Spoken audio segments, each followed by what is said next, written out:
Welcome किशूस kitchen. आज आपण बनवणार आहे पेरूचा मुरंबा. मी मोठे पोळे घेतलेले आहेत तसे, तुम्ही पण बघून घ्या. त्याच्या आतला मी पूर्ण गर काढलेला आहे. त्याच्यात आपण बिया ठेवायचे नाही आहेत. बघा मी पण दाखवते. बेसरी एक पेरू ठेवलेला आहे. एक चमचा घ्यायचा, त्याच्यामध्ये आपण आतमधून असा गर काढायचा. बिया निघल्या तेवढं गर म्हटलं म्हणजेच आपण आतली बी काढायची. याची अशी बी काढून झाली पेरूमधली. हे बघा तुम्हाला दाखवत आहे. अशी बी काढून घ्यायची. बी काढल्यानंतर आपण त्याला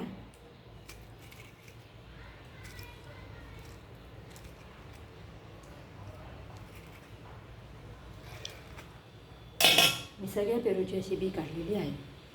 आतली बी काढायची. लाल पेरू असो व्हाईट असो चालेल. आता आपण ह्याच्यामध्ये ह्याचा खिसणीमधून आपण बारीक त्याचा खिसून घ्यायचा आहे की त्याचा आपण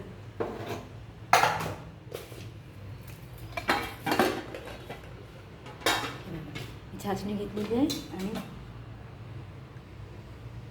ताट पण घेतलेलं आहे. तुम्हाला दाखवतो तसा फटाफट खिसून घ्यायचा.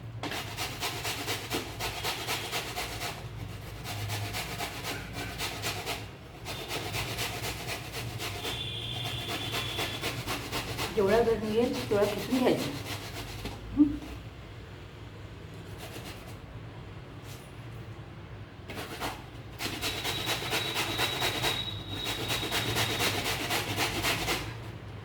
अशा प्रकारे एक आपण सगळ्या पेरूच्या गर काढून घ्यायचा.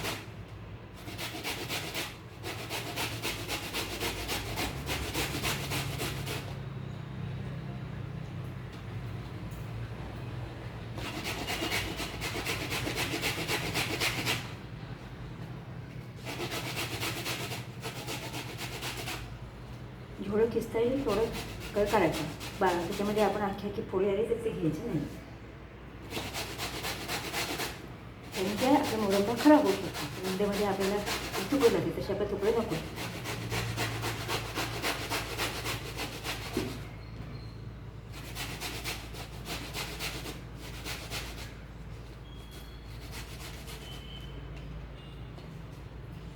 फटाफट करून घेतला.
पेरू कच्चा सुद्धा चालेल, पण मोस्टली कच्चा जास्त नको.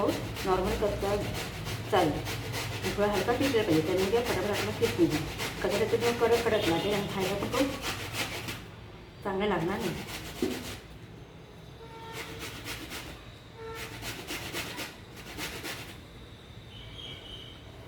झालेलं आपलं पिसून.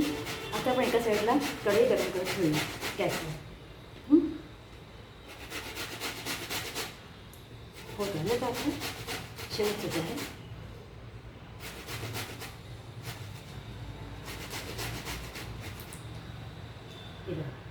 मी तेवढं खिसून घेतलेलं आहे.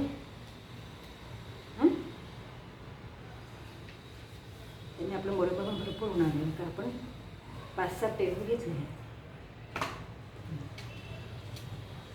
आता आपण कढई घेतलेली आहे. ती कढई तापत ठेवू.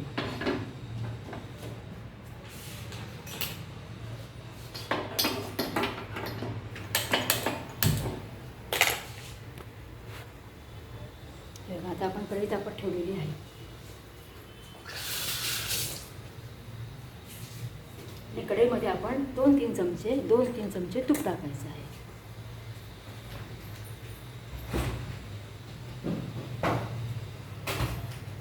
आणि त्या तुपामध्ये आपण चांगला असा पेरू परतवून घ्यायचा आहे.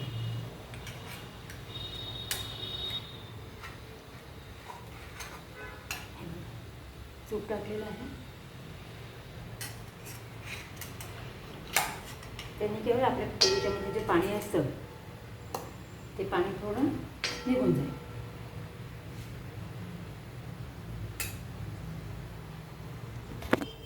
हे बघा, आता मी तूप गरम करत ठेवलेलं आहे.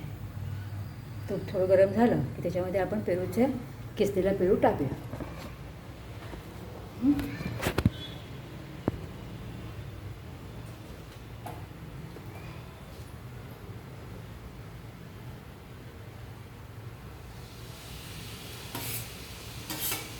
थोडा पेरू घेतला चपोळी पेरू घेतला. आता पेरू व्यवस्थितमध्ये आपण शेकून घेऊ. आता त्या पेरूमधलं आतलं पूर्ण पाणी निघून जाईल. ह्याच्यामधलं पूर्ण पाणी आपल्याला काढून टाकायचं आहे.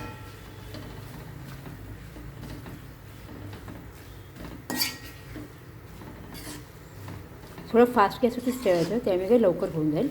आणि काही काय अजून ओल्या असल्यामुळे ते हाती लागू शकत नाही.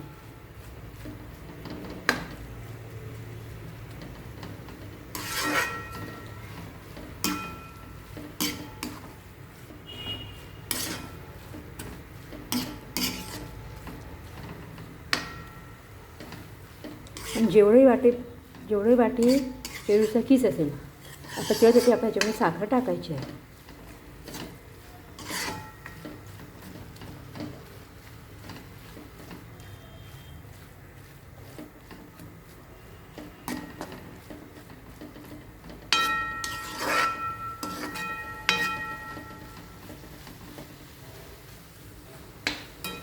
तुम्ही ह्याच्यामध्ये लवंग टाकू शकतात, दालचिनी टाकू शकतात, तमालपत्र टाकू शकतात.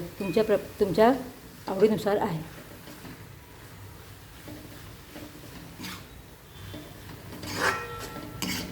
आता मार्केटमध्ये भरपूर पेरू यायला लागले, त्यामुळे तुम्ही पेरूचा मोरंबा घरी करू शकता.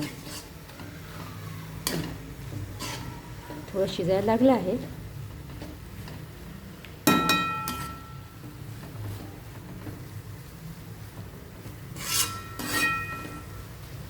तिथपासून आपण ह्याच्यामध्ये थोडी लवंग टाकूया. हे बघा, आपण चाशणी विषणी करून टाकायचं नाही आहे. ह्याच्यामध्येच आपण डायरेक्ट साखर टाकायचं आहे. काही लोक चाशण्या करून टाकतात, त्यामुळे काय होतं ह्याच्यामध्ये साखर मिक्स होत नाही, म्हणजे चव येत नाही.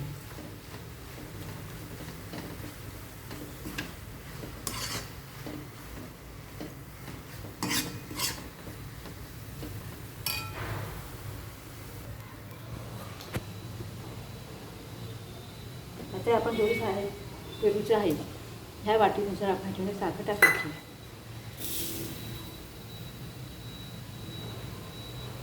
तुम्ही तुमच्या गोडीनुसार टाकू शकता. कोणाला जास्त गोड कोणाला कमी गोड लागते. मी ना जास्त गोडचं करते, कारण आमच्या सगळ्यांना जास्त गोड लागतं. मी 1.5 वाटी साखर टाकलेली आहे. तुम्ही तुमच्या प्रमाणे करू शकता.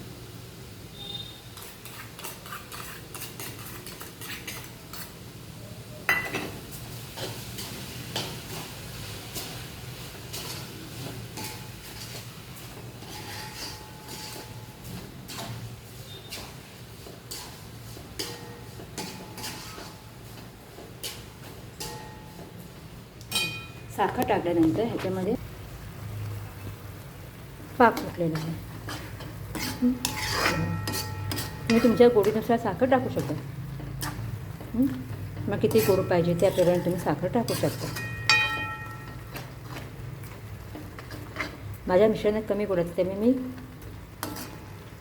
कमी नाही करते, कारण ते कमी गोड नाही का होतं, पेरूला ऑलरेडी चव नसते, त्यामुळे मग त्याची चव चांगली येत नाही कमी गोडणी. म्हणून थोडीशी गोड साखर जास्त असेल तर थोडी चव लागते. बरं, त्याला मस्तपैकी पाणी सुटलेलं आहे. जेवढं पाणी हे होईल तेवढं आपण सुकवायचं आहे. पण आपल्याला एकदम एक तरी पाकायचं, त्यामुळे चिकटची एकदम हार्ड नाही करायचं की आपल्याला ते साखरेची तार बनेल, त्यामुळे आपला मोरंबा कडक होऊन जाईल. भाज्यात थोडीशी वेलची पूड टाकूया.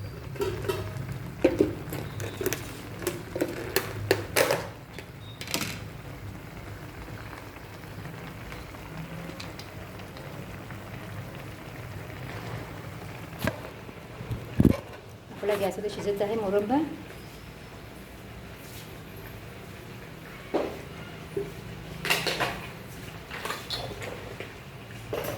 त्याचा आवाज पण यायला लागला. आता याच्यात आपण थोडीशी वेलची पूड टाकू. तुम्हाला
ह्याचा थोडा कलर चेंज होईल, कारण आपण ह्याच्यामध्ये वेलची पूड टाकलेली आहे आणि साखरेचा पाक आहे, त्यामुळे थोडासा पेरूचा कलर चेंज होईल. आणि आपल्याला पेरू थोडासा लाल कलरचा टाकते, त्यामुळे त्यासाठी कलर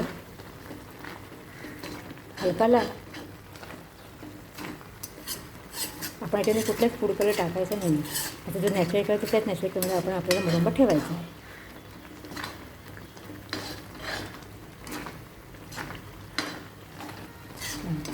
कसं होतं, पाणी सुटलेलं आहे ना, पाक अजून जेव्हा आपल्याला पाक सुटायचा आहे, पाक कमी करायचा आहे, कारण ते पाणी साखरेत थोडं पाणी सुटतं ना, त्यामुळे ते थोडं ओझं झालेलं आहे.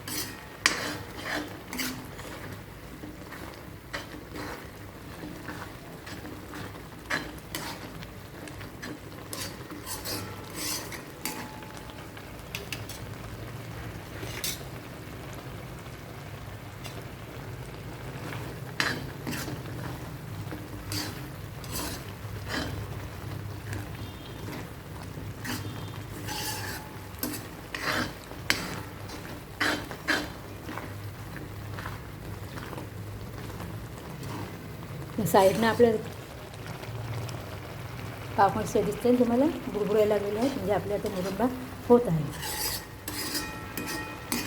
आता जास्त शिजवायची गरज नाही, कारण का ऑलरेडी आपण थोडा स्टार्टिंगला थोडा तूप टाकून आपण शिजवून घेतलेला होता. तुम्हाला कसं वाटलं तिशूज किचनचा फर्स्ट पेरूचा मोरंबा? तुम्ही मला सांगा, कमेंटमध्ये सांगा. तुम्हाला असं तुम्ही सांगा, नाही तर तुम्ही सांगा, नाही आवडलं पण तुम्ही सांगू शकता. असं काही नाही, मला काही रागबी येऊ शकत नाही. फर्स्ट टाईमच माझ्या याच्या यूट्यूबमध्ये खाण्याचे पहिली डिश टाकत आहे बनवून, ते तुम्ही मला आवडते का तुम्ही तसं सांगा. आणि प्लीज तुम्ही मला सबस्क्राईब करा. मी माझ्या चॅनलचं नाव ठेवलेलं नाही आहे.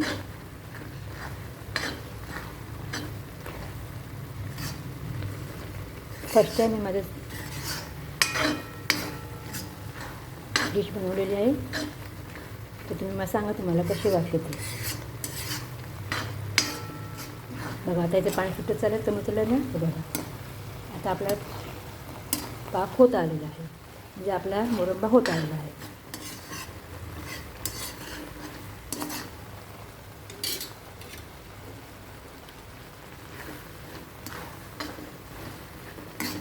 जास्त शिजवलं की काय होतं, चुकलं तर मग आपला पाक तिथे राहत नाही. मग आपण खाणार कसं चपाती बरोबर त्यामुळे थोडासा त्याच्यात पाक हलका ठेवून द्यायचा. आता मी तुम्हाला मध्ये काढून दाखवत आहे.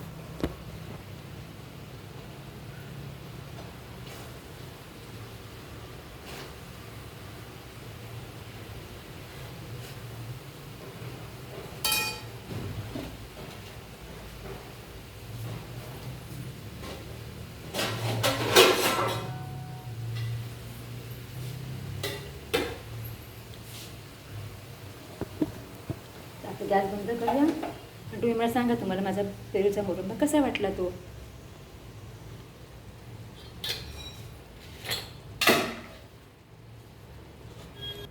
हा बघा माझा पेरूचा मोरंबा तुम्हाला कसा वाटला तुम्ही मला कमेंट्समध्ये सांगा.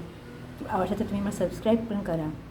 तुषू किचन तुमच्या सगळ्यांचं स्वागत आहे. प्लीज माझ्या याला चॅनलला सबस्क्राईब करा. आणि माझा पेरूचा मोरंबा तुम्हाला कसा वाटला मी बनवलेला तर तुम्ही प्लीज मला कमेंट्स करून सांगा. धन्यवाद. स्वामी समर्थ.